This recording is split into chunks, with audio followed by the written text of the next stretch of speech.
What's up, guys? E-Drift here. Today, we're going to be doing what I think might be one of the most important mods you can do with your MD 1.0. Stay tuned.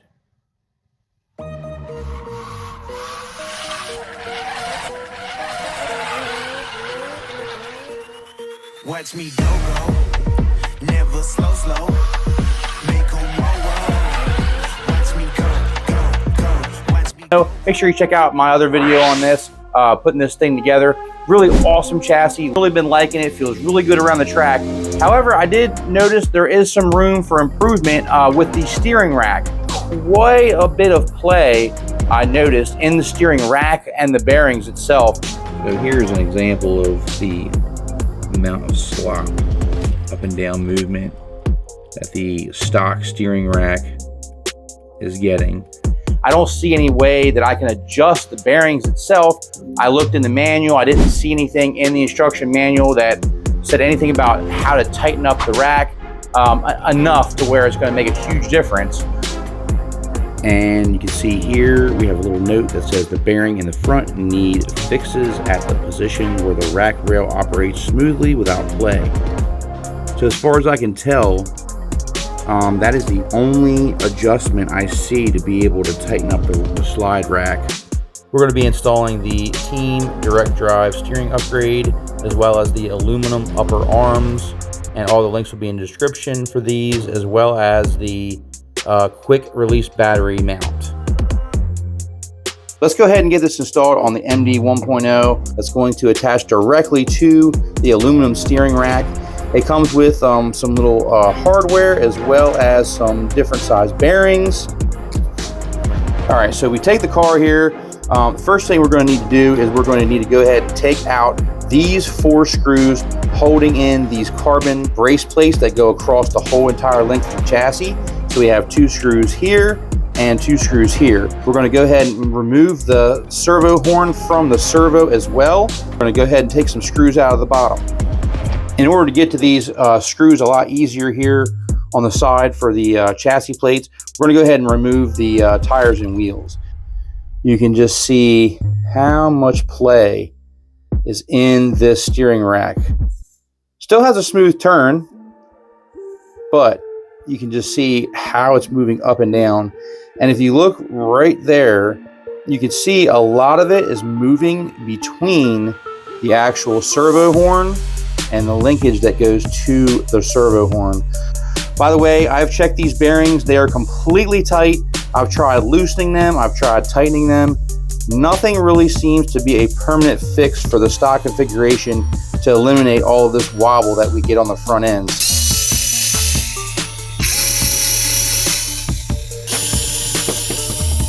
We can now take out 1, 2, 3, and 4 screws, and that will release the whole front end assembly from the main chassis.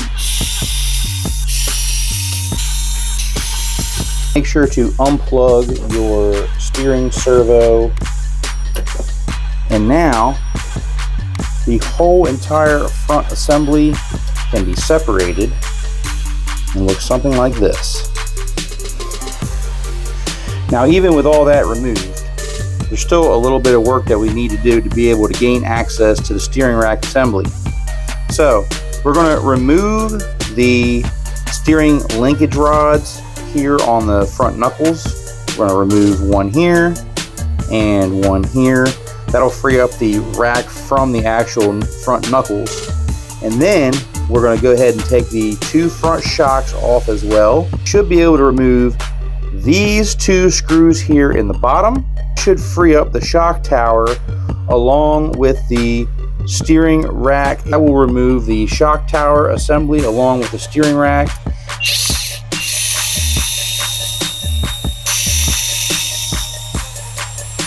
We now have access to the steering rack as well as the bearings, and we can go ahead and remove this linkage, remove these bearings. We're going to go ahead and install all new parts on here. This is actually going to screw directly onto the rack, and this is going to make it more of a direct drive steering.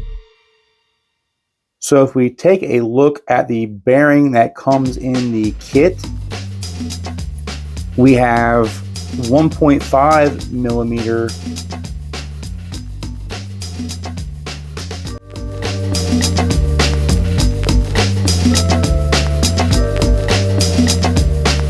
ahead and connected the spacer for the servo horn and the included bearing.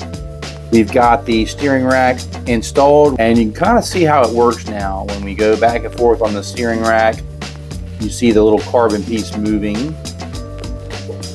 It's very simple. Now we've got it on the table. Still have quite a bit of movement on that rack up and down, but definitely seems very responsive.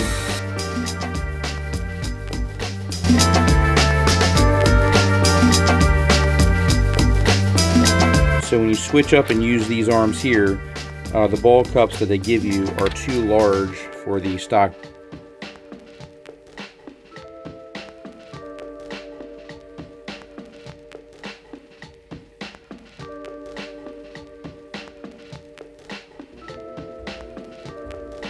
Did a little bit of modifications with this guy here with the battery mount, so I'm going to be adding a plastic nut to the bottom of this just so this can't slide off. It is secured very, pretty good on the standoff. However, it can slip off rather easily without a nut being there. And the two little pieces that they give you in the kit are actually not threaded, so this piece, they gave me two of these in the kit, which I was assuming was for it. This fits in there perfectly. So if I stick this in there like that, it gives it a nice, little taper there, but it's not threaded. So I wish that this was threaded so that when I screwed my screw down, it would basically go through the threads of this and hold it into place, but that's not the case. I recommend adding your own plastic or metal nut on the bottom here just to secure that on once you get it on the battery mount. I'll show you what it looks like when we get done. Alright, so once you've added the nut, it's going to look something like this.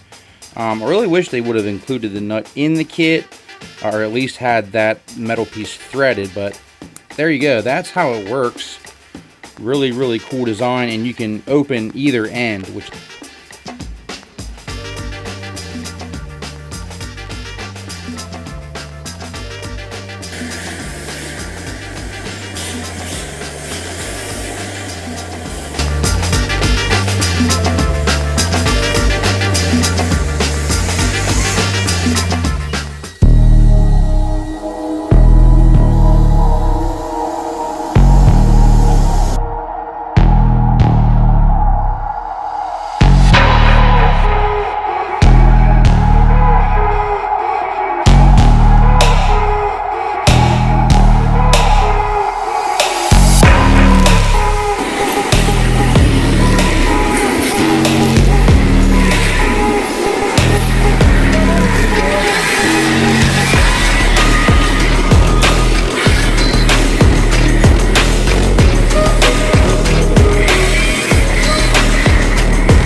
All right, let's go ahead and go over the upgrades. So the Team AD steering rack definitely adds some simplicity to the front end. When taking it apart and disassembling, you don't have to worry about the linkage anymore. Also, I feel like it's more of a direct drive steering, so it's going to be a little bit more sensitive, I feel, and definitely a welcomed addition.